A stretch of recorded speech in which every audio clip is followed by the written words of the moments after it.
Okay, in track cycling, sprinters can't survive without explosive power and a high-paying barrier. And Australia's Meares sisters have those assets in abundance.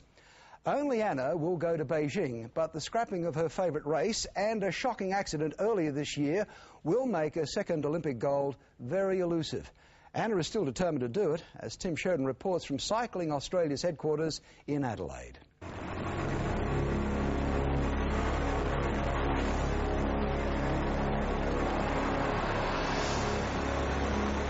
I've been given a second chance, I feel, to go to the Olympic Games. After the crash, I thought it was gone, and then after the World Championships, I've got it back. So I've got a shot, and I'm going to go in there thinking that I can win and I can beat those girls. And you can bet your bottom dollar they'll be going in thinking exactly the same. If ever there was an athlete up for the impossible, it would have to be Anna Meares. In a race that's not her best, she's given her Olympic rivals a start, but it guarantees them nothing.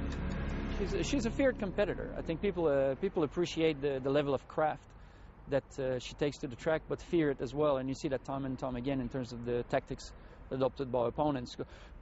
Some of the lesser opponents actually sort of take themselves out of situations because they know what's coming to them. The Athens Olympics crowned Anna Meares Queen of the time trial.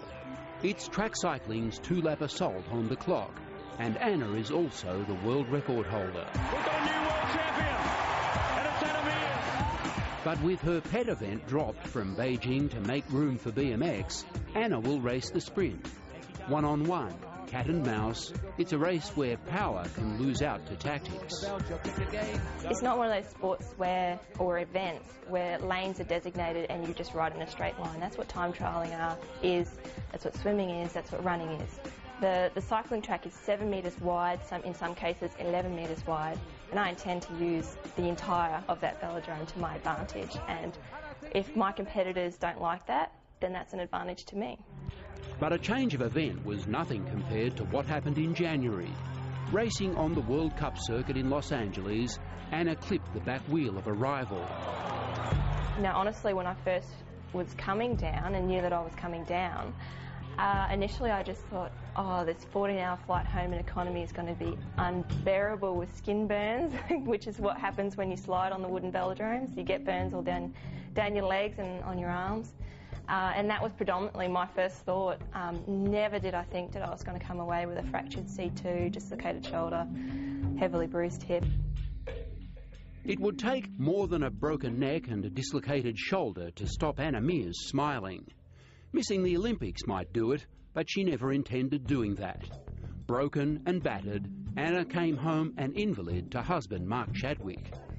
He had to wash me, clothe me, brush my hair, which he needed to address his skills on because he didn't do too well in that department, but I was not going to complain in any way because there was no way that I could do it, and he was doing a fantastic job.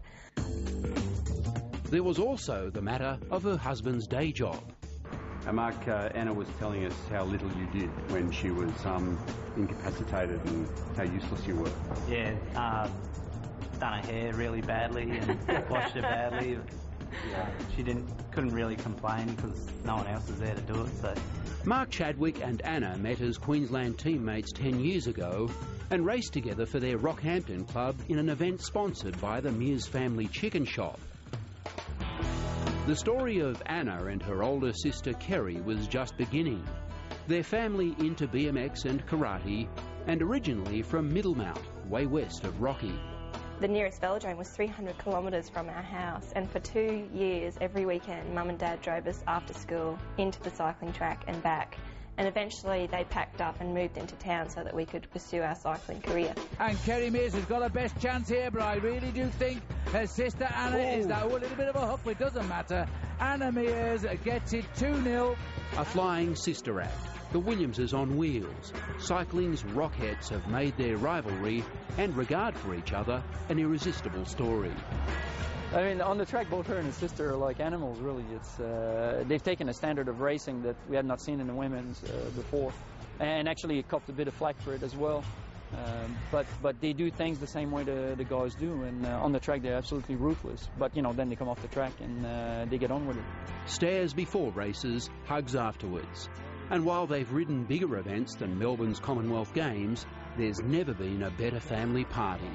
It was the first time that they'd ever seen us outside of, you know, your local Rockhampton track carnival where it's concrete, there's a beer tent on one end, there's, you know, 3 rows of people around the velodrome. When they got to Melbourne, you know, Mum rang me up and she's like, Bubs, because they call me Bubsy. Bubs, there's trains in the middle of the road down here, you know. I'm like, Mum, they're trams, it's okay. As she comes... Riding like locomotives, the sisters even cracked their father's composure. 34.326. Anna Meares, there's Mum and Dad cheering them on. You could just see the elation in them. Dad's normally, you know, quite stern, pat on the back, shake your hand when you get home, and after that competition it was the biggest bear hug from him, like gasping for air. He was shouting on the bar. He was just having the time of his life, and Mum too. It was really great. Does it hurt you? Just for a push? Over the last 10 weeks, Anna has gone from not being able to hold up her head to a full effort session this week.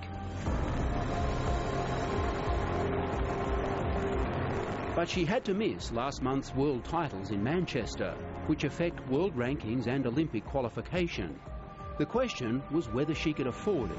I crunched and crunched and crunched those numbers. I have a master's in economics and I used everything I had at my disposal to get through those numbers, and thought it was a realistic scenario that we could skip it and still make it, but that would then allow her to have all the time necessary to prepare unimpeded. So that's essentially what we considered and the gamble that we took. Staying here in Adelaide during those world titles probably put Anna under as much stress as any of the races she's ever ridden. The top 9 riders are guaranteed Olympic selection, and during those world titles, Anna's ranking went down to 9th. It came down to just one rider, China's Lulu Jiang, who could have spoiled Anna's Olympic dream had she beaten the Netherlands' Yvonne Huygenaar in a repechage race. At 2 a.m, with Mark having fallen asleep, Anna watched the race with Bruce the Beagle, and her Dutch friend nearly blew it. But luckily Yvonne dug deep and she had something extra for the last 100 metres and came away with it, and it was just that instant when she crossed that finish line, I don't know, it was almost really surreal. Like I just kind of sat back, put both my hands up, and the biggest smile came over my face. It's, sorry, emotional. It's so fantastic. Would have been, yeah. Your fate right there in the middle of the night here in a room in Adelaide, like you were watching it. Yep. These athletes, and Anna's the epitome of that, are control freaks. I mean, they want to get into situations and control them. Well, everything was taken out of her control, and you know, it was done from a distance as well. I can only imagine what she went through. It would have been extraordinarily difficult. They call him Marv, and Australia's senior track coach Martin Barras coached Anna and Ryan Bailey to gold in Athens. He says that if this had to happen to anyone, then fate chose the one who could handle it. He's arguably the most professional bike rider that we have within cycling in Australia. And you know, you're talking in the same range as people like Brad McGee or Robbie McEwen or Cadell Evans now. She's a thorough professional, and again, you know, just a great person. Instead of racing the clock, it's now the calendar. Robbed of her favourite race, right preparation, and on a team without her sister, what Anna hasn't lost is the stuff that makes her a Meares. So it's definitely going to be a long road. It's an uphill road, and it's going to be a hard road. But I've been told that and I'm prepared for it. So I'm ready to go out and work really hard to at least go in with the best possible preparation that I could have done, coming in from a fractured neck 210 days out from competition. Tim Shedden reporting, and that's one determined young lady. Anna Meares has her sights now squarely set on the besieged Beijing Olympics.